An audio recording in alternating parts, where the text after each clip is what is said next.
जय जेसु। बाइबल तीर्थ यात्रा के 6वें दिन के संदेश सुनने के लिए स्वागत है। हालेलुया। आज हमें पढ़ना था उत्पत्ति ग्रंथ का 11-12 और अय्यूब का 6 और मत्ती के सुसमाचार का अध्याय 6 पढ़े हैं ना। अच्छी बात। संदेश जो मैं देने जाता हूँ उसको समझने के लिए उसके पहले एक और वचन सुनेंगे। योहन का पहला पत्र, फर्स्ट लेटर ऑफ जॉन, अध्याय 2 वचन 15 और 16। तुम ना तो संसार को प्यार करो ना संसार की वस्तुओं को।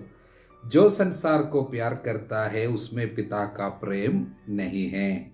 संसार में जो शरीर की वासना, आंखों का लोभ और धन संपत्ति का घमंड है, यह सब पिता से नहीं बल्कि संसार से आता है। संसार और उसकी वासना समाप्त हो रही है, किंतु जो ईश्वर की इच्छा पूरी करता है वह युग युगों तक बना रहता है। हालेलुया।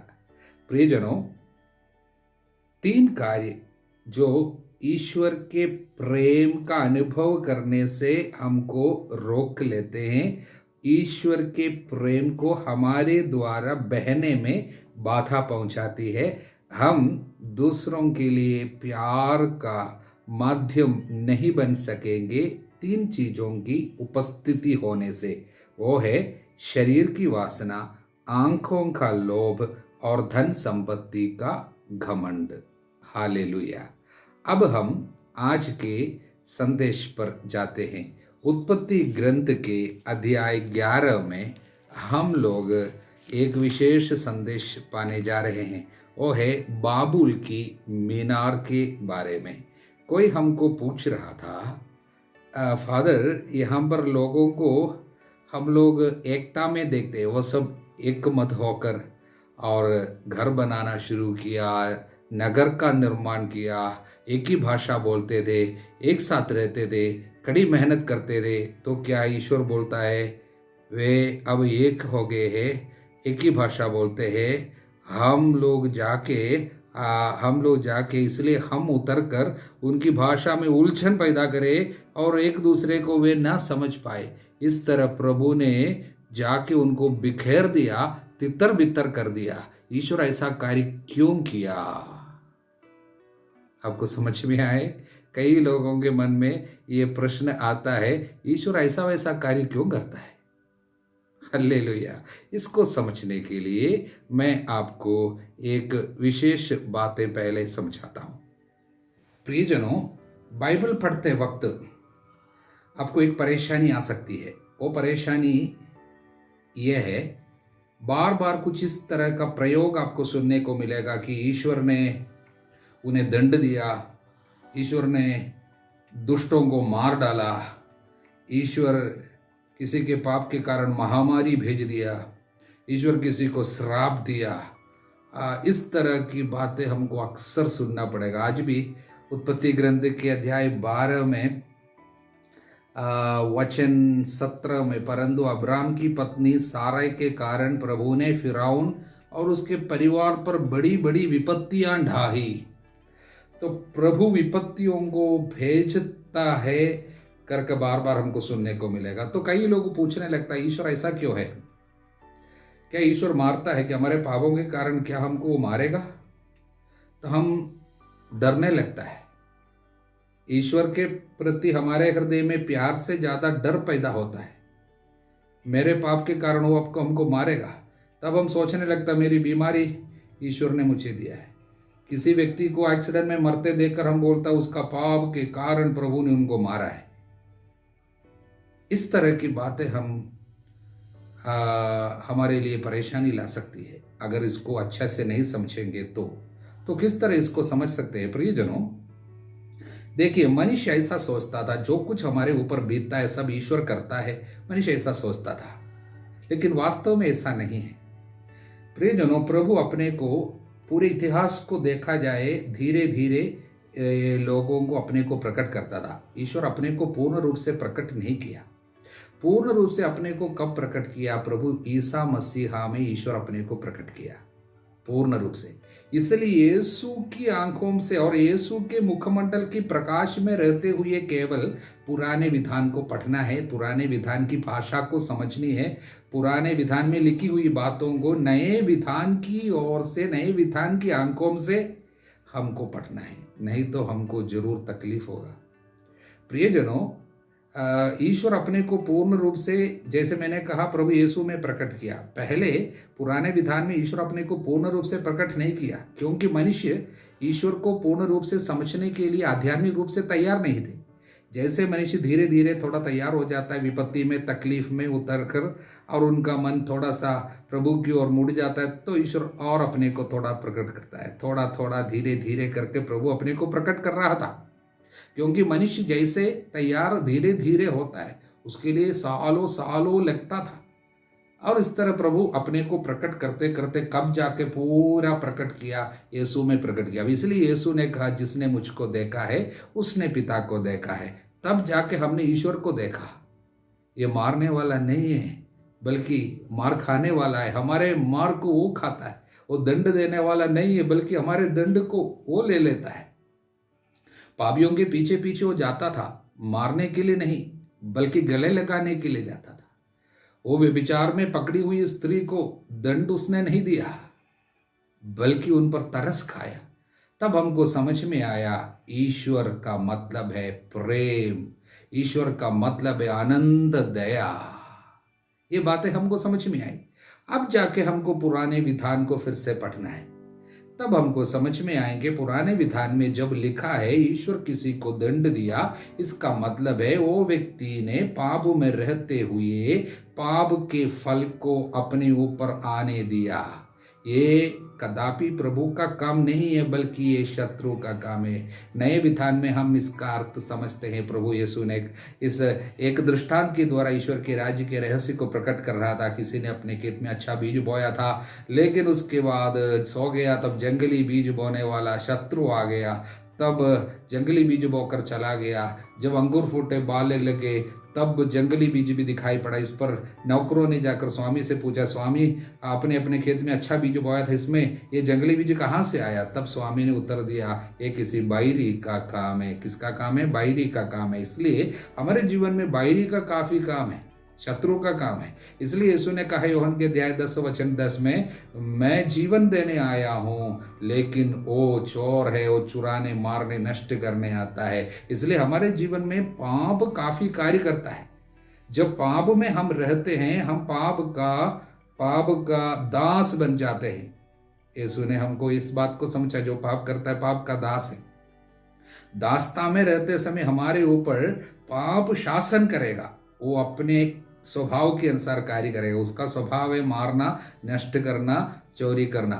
इस तरह शत्रु शैतान कार्य करता है। तब हमको समझ में आता है अय्यूब नबी यिर्मयाह के अध्याय 2:19 में, तुम्हारा पाप तुमको दंड देता है, तुम्हारा विश्वासघात तुमको मारता है।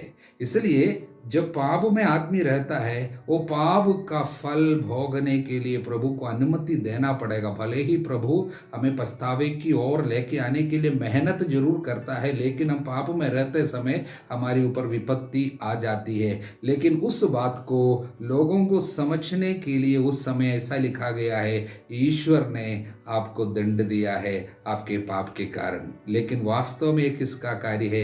वास्तव में पाप का असर है जो जीवन में आ जाती है। लेकिन हम इस तरह एक भाषा बाइबल में हम लोग बार बार हमको देखने को मिलेगा। इसका मतलब ये नहीं है कि ईश्वर आपको दंड देता है, लेकिन पाप में आपके रहने के कारण ईश्वर का अधिकार आपके ऊपर से चले जाते हैं, तब विपत्ति आ जाती है। हालेलुया। अब मैं फिर से आपको उत्पत्ति ग्रंथ के अध्याय 11 में वापस लेके आता हूँ, जहाँ पर बाबुल के उस निर्माण कार्य के बारे में उल्लेख किया हुआ है। वहाँ पर प्रभु लोगों को बिखेरा और भाषा में उलझन डाला। इसका सब मतलब क्या है? बाबुल वो जगह है जहाँ पर पहली बार मानव जाति के बीच में तकनीकी के क्षेत्र में बहुत ज़्यादा तरक्की हुई है। मतलब मनुष्य के अंदर प्रभु ने जितना भी खूबियाँ रखी हुई थी, वो खूबियों का वे इस्तेमाल करने लगे। पहली बार पक्का मक्खन बनाना सीखा, और उसके लिए ईंटा उन्होंने बनाया, पक्का ईटा, और पत्थर के लिए ईट और गारे के लिए डामर काम में लाते थे। ये सारी चीज़ें सीखा और बड़े जब निर्माण कार्य सब हुई, इनके अंदर घमंड आ गया, ईश्वर को भूल गया, धन्यवाद देना भूल गया और सोचने लगे ये सब हमारा कार्य है। तब इसलिए बोलता है हम स्वर्ग तक चढ़ेगा, इसलिए आसमान तक लंबा मीनार बनाएगा। इसका मतलब अभी ईश्वर कुछ नहीं है, हम ही सब कुछ है। हम अपने नाम की महिमा के लिए, लोग बोल रहे अपने नाम की महिमा के लिए हम करेंगे। इसका मतलब बाबुल वो जगह है जहां पर पहली बार घमंड रूपी दुष्टात्मा का अड्डा बन गया। ये घमंड जब आदमी पे आ जाता है, सब कुछ को मैं ईश्वर को धन्यवाद देना भूल जाता है, अपनी महिमा के लिए सब कुछ करने लगता है, सोचने लगता है मैं अपनी बुद्धि से, अपनी शक्ति से ये सारा धन इकट्ठा किया, ये घर बनाया, ये सब मेरा है। जब भी कोई व्यक्ति ऐसा सोचने लगता है, वो व्यक्ति में दूसरा एक दुष्टात्मा भी काम करेगा। उसके विषय में रोमियों के अध्याय 1:21 से लेकर पढ़ते हैं, क्योंकि उन्होंने ईश्वर को जानते हुए भी समुचित आदर धन्यवाद नहीं दिया। तब क्या होता है, उनका समस्त चिंतन व्यर्थ चला जाता है, विवेकहीन मन अंधकार में हो जाता है। मन अंधकार में हो जाएगा, तब वहां पर दूसरा एक दुष्टात्मा घुसेगा। 24वां वचन, इसलिए ईश्वर ने उन्हें उनकी घृणित वासनाओं का शिकार होने के लिए पापों में छोड़ दिया। तब वे अपने शरीर को अपवित्र करने लगे। वचन 26, इसी कारण है ईश्वर ने उन्हें उनकी घृणित वासनाओं का शिकार होने दिया। तब उनकी स्त्रियां प्राकृतिक संसर्ग छोड़कर अप्राकृतिक संसर्ग करने लगी। उनके पुरुष भी स्त्रियों का प्राकृतिक संसर्ग छोड़कर एक दूसरे के लिए वासना से जलने लगे। स्ववर्ग भोग, समलैंगिकता, ये सारा पाप आ गया। इसलिए प्रियजनों, बाइबल ये बाबुल को दो चीजों की माता कहलाती है, या बाइबल इस बाबुल को दो दुष्ट आत्माओं की अड्डा के रूप में दिखाते। आने वाले बाइबल के अन्य किताबों में बाबुल के विषय में बार बार उल्लेख किया जाएगा, यहाँ तक कि हम लोग आखिरी पुस्तक प्रकाशना ग्रंथ तक इसके बारे में सुनेंगे। तो उदाहरण के लिए प्रकाशना का अध्याय 17 में इसके विषय में लिखा है, चैप्टर 17 ऑफ रेवलेशन, वचन 5, महान बाबुल वेश्याओं और पृथ्वी के सभी घृणित कर्मों की माता। अब समझ में आया ये बाबुल में क्या हुआ है। जब मनुष्य में घमंड आ गया, घमंड एक ऐसा पाप है जो आदमी को तितर बितर कर देता है। घमंड के कारण लोग एक साथ कुछ समय के लिए आएगा, घमंडी लोगों का एक क्या है संगठन सब इन लोग बना देगा, इन लोग एक साथ आ जाएगा। हर पाप में एक एकता है, मतलब हर पाप कुछ समय के लिए एक साथ, उदाहरण के लिए शराबी लोगों का एक ग्रुप जल्दी बन जाता है, या वासना के पाप करने वाले लोग एक साथ आ जाता है, चोर लोगों का अड्डा बन जाता है। मतलब एक ही प्रकार के पाप करने वाले लोग कुछ समय के लिए एक साथ जाते हैं, लेकिन हमेशा रहने वाली एकता नहीं है। ये त्रिएक ईश्वर में जो एकता है, पिता पुत्र पवित्र आत्मा प्यार में जो एक हो जाता है, उस तरह की एकता नहीं है। ये बर्बाद करने वाली एकता है। इसलिए बाइबल कहता है जब जहां पर घमंड है वहां पर आदमी जरूर बिखर जाता है। उदाहरण के लिए सूक्ति ग्रंथ अध्याय 16 में हम इस तरह पढ़ते हैं, वचन 18, सूक्ति ग्रंथ 16 वचन 18 में लिखा है, घमंड विनाश की ओर ले जाता है, अहंकार पतन की ओर ले जाता है, इसलिए विनाश वहां पर आया। अध्याय 16 वचन 5 में लिखा है, प्रभु को घमंडी से घृणा है, इसलिए माँ मरियम कहता है घमंडियों को तितर बितर होने देगा। लूकस के अध्याय 1 में माँ मरियम वचन 51 में है। इसलिए बाइबल में अनेक जगह में घमंडियों के विषय में लिखा हुआ है, घमंड आदमी को जरूर नीचा लाएगा। उदाहरण के लिए सूक्ति ग्रंथ 29वां अध्याय में हम लोग इस तरह पढ़ते हैं, चैप्टर 29 में घमंड के विषय में फिर से हम लोग पढ़ते हैं, वचन 23, मनुष्य का अहंकार उसे नीचे लेके आएगा।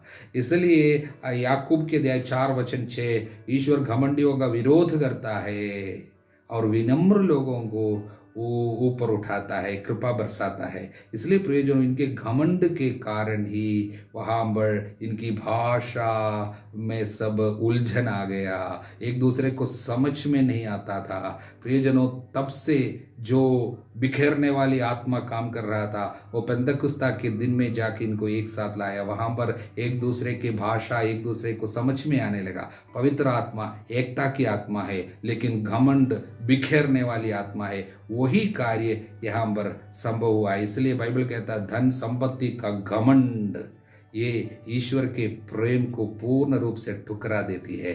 और जीवन की वासना, शरीर की वासना, धन संपत्ति का घमंड, ये दोनों चीज एक खतरनाक चीज के रूप में बाबुल में सम्मिलित हुआ। इसलिए वहां पर आदमी बिखर गए। हालेलुया। और एक बात, आंखों का लोभ। आंख काफ़ी चीज़ें चाहते हैं, जिसके विषय में प्रभु हमको समझाते हैं आज के सुसमाचार में। मत्ती के अध्याय 6 वचन 22 से, आंख शरीर का दीपक है। यदि तुम्हारी आंख अच्छी है, तुम्हारा सारा शरीर प्रकाशमान होगा, किंतु यदि तुम्हारी आंख बीमार है, तुम्हारा सारा शरीर अंधकार में होगा। इसलिए जो ज्योति तुम में है, यदि वो वही अंधकार है, तो ये कितना घोर अंधकार होगा, कितना घोर अंधकार होगा। समझ में आ रही है?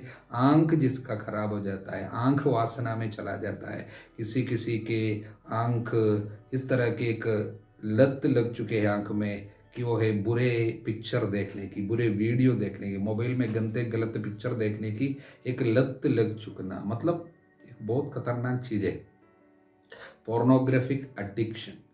जब ऐसा लत लग जाते हैं, पूरे शरीर अंधकार में चला जाता है। बाइबल कहता है पूरे शरीर के ऊपर अंधकार समा जाता है। मतलब शत्रु शैतान जो चाहता है शरीर पे आएगा। शरीर प्रभु के कार्यों में अब साथ नहीं देगा।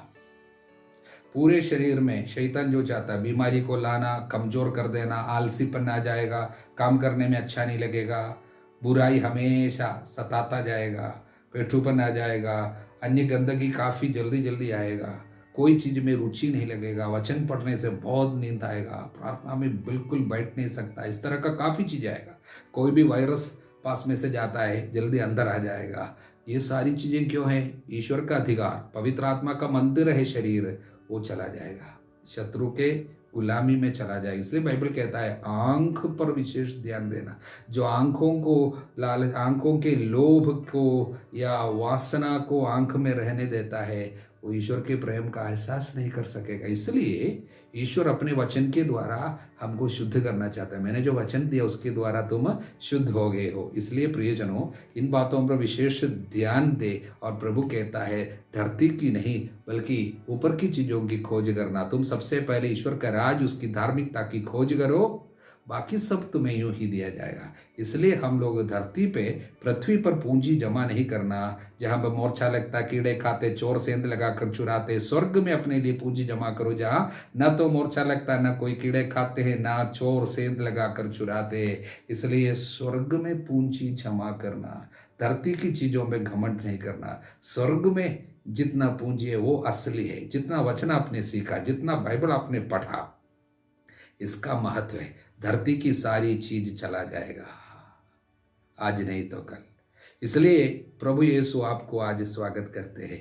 वचन पर चलना, वचन को ज़्यादा खाना, वचन से अपने को भरना, जिससे शरीर पूरा प्रभु के अधिकार में चले जाए।